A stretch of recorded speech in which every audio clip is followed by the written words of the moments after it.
Why don't you start it off? Okay, we're back. Welcome back to our channel, Dr. Lee, where we talk about all things skincare and dermatology. My name is Dr. Shah. How did this get back to the normal one? What's up, everyone? We're back. Welcome back to our channel, Dr. Lee, where we talk about all things skincare and dermatology. My name is Dr. Shah. I'm Dr. Maxfield. Thank you so much for tuning in. If you like, comment, and subscribe now, then we won't have to tell you that later. It's true. So we will not say it at the end of the video. Just follow us, like us, go to our Instagram, his TikTok. Please like us. But today we're going to talk about skin oils, which we've touched on here and there in other videos. We're not going to talk about all skincare oil. Maybe like one and then a few more. You love skincare oils. So today we're going to be talking about a specific kind of skincare oil and whether or not we think it has any benefits. So I guess here we go. Skincare oil, here we go. All right, so of course we got to start it off. We got to roll the clip. Fox is revealing her $12 skincare secret weapon. And I'm obsessed with skincare, so obviously I had to try it. So Megan Fox once told the Huffington Post that her smooth skin comes from grapeseed oil that she gets from Whole Foods. Now this is the $12 grapeseed oil that she uses. I went to Whole Foods, I couldn't find it, but I found something that's basically the same and is only $5. Oh wait, you can't see it. And this is the 365 grapeseed oil for skin and hair care. The main reason grapeseed oil is so good for your skin is because it has vitamin E and omega-6 fatty acids. It helps fight free radicals, moisturizes your skin, and it's even supposed to help acne, fine lines and wrinkles, discoloration, scarring, pretty much everything. So I definitely need to use it more to see the long-term effects, but immediately putting it on my skin feels so soft, moisturized, and it's glowing. It's kind of intense, it's kind of loud. All right, before we go into the benefits of grapeseed oil, let's talk about this headline here. So InStyle says, according to shoppers, Megan Fox's $12 skincare secret weapon beats out luxury brands. Now I want to compare this to an article they wrote about me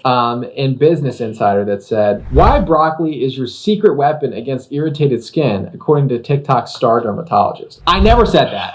I never said that broccoli was a secret weapon to skin. So you gotta be careful with these headlines, okay? You gotta read the article. I never once said, all I said was the chlorophyll craze was going crazy. I remember this. And all I said was, you can get chlorophyll by eating broccoli. I think that's a better way to do it. They took that and said that I said that it was like the skincare secret weapon. I never said that. So just be careful of these headlines. There's a few headlines I can list off that have been pretty wackadoodle about what I've said. Is this Megan Fox's secret weapon, or is this just what someone else said about her? Who knows? We'll never know. We'll never know, but that's okay. So we'll never know if she actually said it, but let's talk about grapeseed oil in general.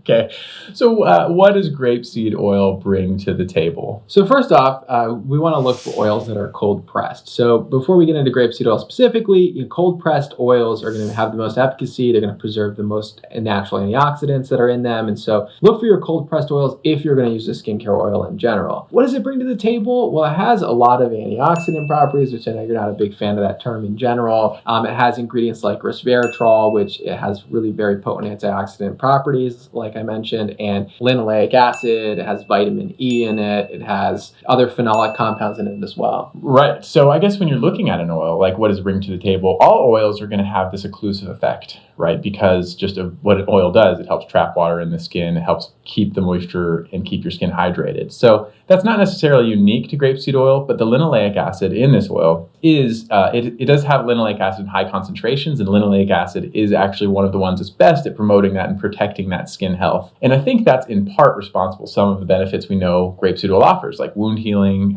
It's been shown to be helpful in that. And then actually it also has the benefit of being antimicrobial. And there's like some question about how some of these skin oils are antimicrobial. I think it's like concentration dependent. So it may not be that antimicrobial in real life, but it can maybe help prevent skin infections.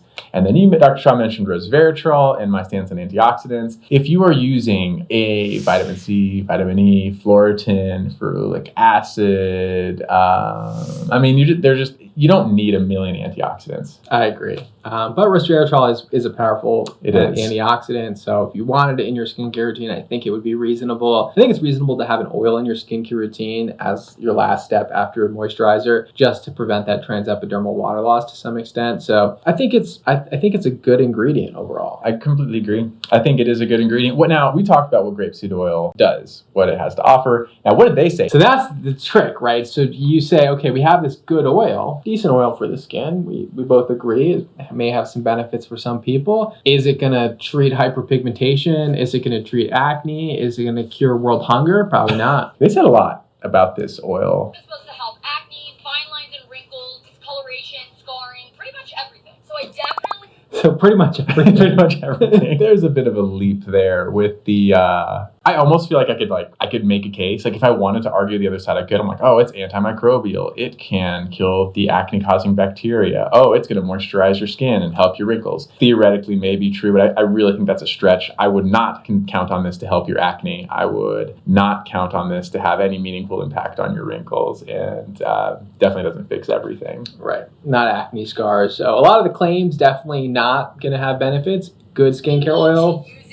Good skincare oil, I think yes. When we're talking about skincare oils, the thing that you want to look at, especially for its moisturizing properties, is the linoleic to oleic acid ratio. You want a higher concentration of linoleic acid and a lower concentration of oleic acid, which is why grapeseed oil is a good option. It has high linoleic acid concentration. This is also why sunflower oil is good. This is also why safflower oil is good. This is also why olive oil is bad, because it has a high oleic acid to linoleic acid concentration, which actually disrupts the skin barrier. And so that's something to keep in mind. But also with other skincare oils, some of them actually have some pretty unique properties. It's true. I mean, olive oil has its own unique property. It helps grow yeast. We use it in the lab to grow yeast. We say this before. That's another unique thing about olive oil.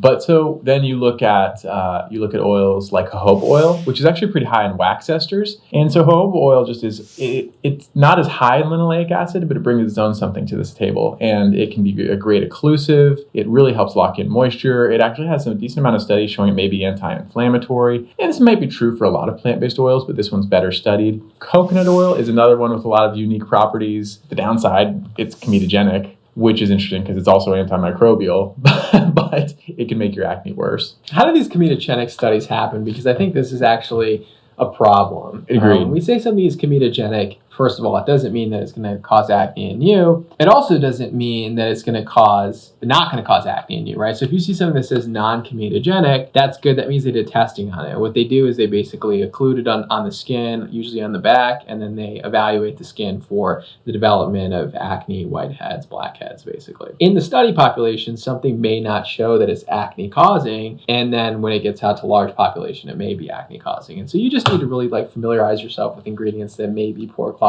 for you. So coconut oil may be great for you and may not clog your pores and may have all the benefits that all the studies show that it does for dry and eczema prone skin. It's actually lower in linoleic acid as well, but it's high in lauric acid, and it has a lot of studies in eczema. It's actually got some really good studies, and it shows that it can maybe decrease inflammation as well, decrease transepidermal water loss, and that's kind of what you're looking for in an oil if you've really dry, irritated, inflamed skin like those with atopic dermatitis. So overall, I think we approve of grapeseed oil. I don't think it is the secret to Megan Fox's skin. I'm going to be honest. Anytime you see that happen where someone says like, I used olive oil or I used grapeseed oil or it's usually multiple things. Maybe not that thing at all. Who knows? Like broccoli is not the secret weapon for me. I don't even eat broccoli. I actually like broccoli. It's one of my favorite vegetables. Anyway, side note, there's a lot of things that these celebrities are doing that are not just oils per se. But keep that in mind, that just because someone claims that something is their holy grail doesn't necessarily mean it's the only thing that they do, if they do it at all. You know what's interesting about celebrities is they're on camera for a long period of time, and if they're going to say something like revolutionize their skin, I would actually like to see before and afters, especially someone who's been on camera for decades, because I bet a lot of them pick up new things, and if like all of a sudden they were struggling with acne or hair loss or hyperpigmentation and it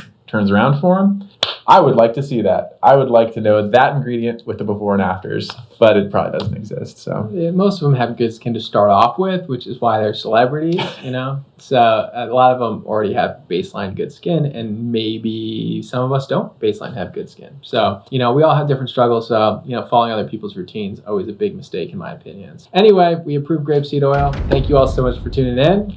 We don't have to. Thank you so much for tuning in. We greatly appreciate you. See, I almost tripped you up. So we'll see you in the next video.